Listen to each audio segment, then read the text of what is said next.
গাইবান্ধায় গণ অভ্যুত্থান প্রেরণায় শহীদ পরিবারের সাথে সাক্ষাৎ এবং দুর্নীতি, চাঁদাবাজি ও সন্ত্রাসের বিরুদ্ধে ছাত্র জনতার মতবিনিময় সভা অনুষ্ঠিত হয়েছে। সোমবার বিকেলে স্থানীয় স্বাধীনতা প্রাঙ্গণে বৈষম্য বিরোধী ছাত্র আন্দোলন গাইবান্ধার আয়োজনে সভাটি অনুষ্ঠিত হয়।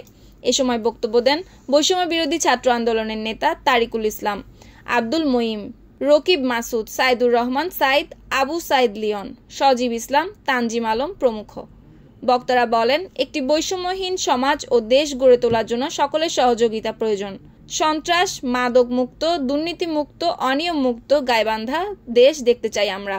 রাষ্ট্রের কোথায় কোথায় কি প্রয়োজন, সংস্কার প্রয়োজন তা এবং কেমন বাংলাদেশ চাই, এসব নিয়ে নতুন করে ভাবতে হবে। আমরা কোনো রাজনৈতিক দল নই, আমরা অরাজনৈতিক।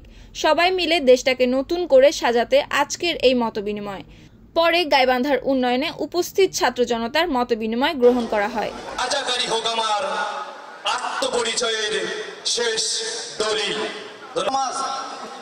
এই নির্মম হাসিনার গণনিপীড়নের শিকার হয়েছে প্রত্যেকটা জেলা থেকে, প্রত্যেকটা ইউনিট থেকে, কেন্দ্রীয় সমন্বয়ক থেকে শুরু করে ছোটখাটো জেলা পর্যায়ের, ওয়ার্ড পর্যায়ের যারা সমন্বয়ক ছিল তাদেরকে বর্বরচিত কায়দায়।